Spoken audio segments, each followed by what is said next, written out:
Barista! Nagloko ka rin naman ang sagot ng mga taong gusto pang i-justify ang kanilang nagawang kasalanan. Diyos ko, yung mga ganyang tao, yung mga ganyang nilalang, ang sarap-sarap. Ang sarap-sarap sa bunutan, sa tutsang. Sakit naman nun. Na-imagine ko, nakakaiyak. Young and fresh na si Laika Barisa pa rin, yes, pa rin ang iyong kasama, kachismisan, kakwentuhan at kaututang dila rin hanggang sa mga oras po na ito at nakikinig ka pa rin patuloy dito pa rin sa iyong paboritong istasyon, nakabonding ang 101.1 Yes FM. At pag-usapan na natin, yes, pa rin ang kwento kanina ng ating Laika Barista Moments na pinamagatang Sana. Kwento ng mga taong may hashtag sana. Kwento rin ngayon nung nakaupo ngayon sa FX sa dulo na nakapangalumbaba pa at iniisip na, hay, sana. Sana wala nang sumakay pa para maluwag lang ang aking inuupuan ngayon. At hashtag sana. Sana kung ako na lang yung sinagot mo noon, hindi ka siguro umiiyak ngayon. Hoy, hindi ka sure. Huwag ka masyadong believe sa sarili mo, girl. Oo. Hashtag sana. Kung ako yung pinili mo, di hindi ka malungkot ngayon. Again, hindi ka ulit sure. Ito yung mga hashtag sana ng mga abangers. Oo. Ito yung mga, ang kantahan o ang tema ng kanilang buhay ay, kung hindi na kayo, pwede na ba tayo by Migs Haleko, no?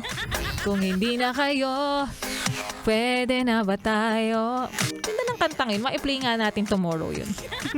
Pero kung napapansin mo, yes, pero no, kapag naghahanap tayo ng taong gusto nating makasama for life na o kaya habang buhay na, ang gusto mo, syempre, lagi mo sasabihin, syempre yung taong hindi ako papaiyakin, no? Hindi ako magiging malungkot sa piling niya, lagi lang ako magiging masaya. Ngayon pa lang sinasabi ko na sa'yo, gising ka na. Gising ka na. Walang ganong relasyon. Ano ka ba? Kasi syempre pambalansi yun. Ang bangit man, pero bakit kailangan pang umiyak kung kailangan namang maging masaya lang? Pambalansi talaga ng relasyon yun, yes friend, no? Yang iyak, yang lungkot. Kaya huwag kang maniwala kapag may taong nagpangako sa'yo. O kaya sinabi na, kukunin ko ang lahat ng mga bituin sa langit upang ikaw lamang ay aking pasiyahin. Hindi kita papaiyakin sa aking piling, ikaw ay laging magiging mahimbing? Ha? Huwag ka maniniwala, oo. Dahil, uulitin ko, sa relasyon, sangkap yan sa pagmamahal ang maging masaya, ang masaktan, ang umiyak, at ang mag-away. Minsan nga mas marami yung rekados ng away, iyak, di ba, masaktan. Yung mga saya ay totoo. Minsan mo lang talaga maaalala yan. Charot.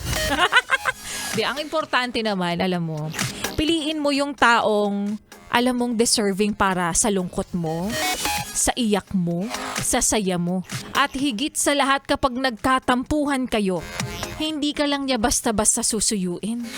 Pero ibibili ka rin niya ng paborito mong iPhone 15. Ay! Iba rin talaga yung mga paboritong bilhin. Ang mahal-mahal naman magtampo niyan. Kopya? Kopya ang kopya! O siya, bago tayo magpaalam, syempre, pasadahan ko lang yung mga ilang yes friend natin nagmamakaawa. Yung mga hampas lupa. Yung hampas lupa. Yung mga manggagamit ngayon, nagpi-PM na naman. At nagpapabate. Nakikinig sila sa 101.1 Yes FM. Thank you so much. Sa mga nakikinig ngayon, ayan, happy listening po sa inyo. At gusto ko lang sabihin ng walang halo talagang pagyayabang. Ang dami talagang nag-BPM.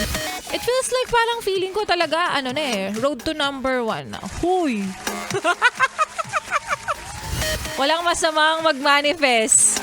Walang masamang mangarap. So, batiin na natin itong mga to, yung magiging dahilan ba tayo magiging isang, magiging number 1. Michael Buela Malyari. Good day, Ma'am Laika Barisa. Pa-shoutout naman kami ng kasama kong driver ngayon, si Donnie Passion. Pabalik daw ng Mekawayan, Bulacan, galing Cavite. Ang haba ng pabati, may bayad na pag ganito.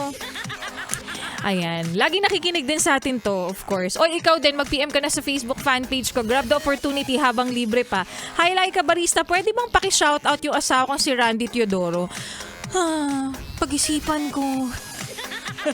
Charot. Na nagtatrabaho ngayon sa bukid. Kasama nila ang kapatid kong si Ricky De Castro at ang anak kong palaging nagsa-cellphone. Ayan. Si Wilson Diaz Galang nagkinig din. Si ayan na naman tayo. Wag mo nang sabihin ang pangalan ko lang, please. Sabi niya, Ate Laika, pa-shoutout po ulit. Sa matandang may gusto sa akin na wag na daw kami magbayad ng upa basta asawahin ko na lang siya. Ang kapal... Nagpa-siya. Nag-PM na pa siya. Ay, naku, kakaloka ka.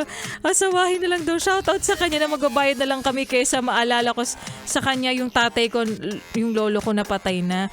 Ang ganda-ganda po at ang ganda-ganda ng boses mo. Ikaw naman, baka mabanggit ko yung pangalan mo bigla. Alam mo, ikaw na nag-message, na nagpapabate at nangihingi ng advice at gustong magparinig dun sa matandang may gusto sa kanya. Ano ka ba? Grab the opportunity. Ano ba? Hindi mo naman mamahalin pabalik eh. Nag-alok lang naman. Ililibre. Charot lang. Happy listening. Ayan, at ilan pang yes pa na natin? Si Alfredo Marcelino, of course, na steady sa Yes FM na nakikinig. Renante Amper. Anthony Dagangoyon. Dagangon. Ang hirap. Si Torin Luke Dominguez na nagsisend pa ng picture. Ayan. At ilan pa sa mga yes. Ano to? Nag-send ng picture. Ano to? Papel? Spirit of the Glass? And si One Love J. Cares. Dislike ka, my crush. Thank you so much for listening, guys. Anyways, maraming salamat po sa lahat ng mga nakatutok at patuloy na sumusuporta, nakikinig sa amin hanggang sa mga oras na ito. At hindi naman matatapos ang entertainment na ibibigay namin sa inyo dahil bukas magsasama-sama pa tayo. Araw na ng Thursday. Oh my God! Lapit na pong mag-weekend! It feels like, weekend na naman! Weekend lang, pero, day off mo? No. Hindi rin. Rest day mo? No. May pasok tayo. Charot. Anyways, ayan. Ituloy pa natin ang entertainment na ibibigay natin. Yes, pero dahil susunod na ang programa ni Ganda Wanda. At kasama rin ang susunod pa nating kanta na para sa mga taong umaasa na baka mabaling pa ang atensyon mo. Pero baka nga sadyang hindi talaga tayo. Kaya naman here's Di Tayo. Dito sa 101.1 Yes FM.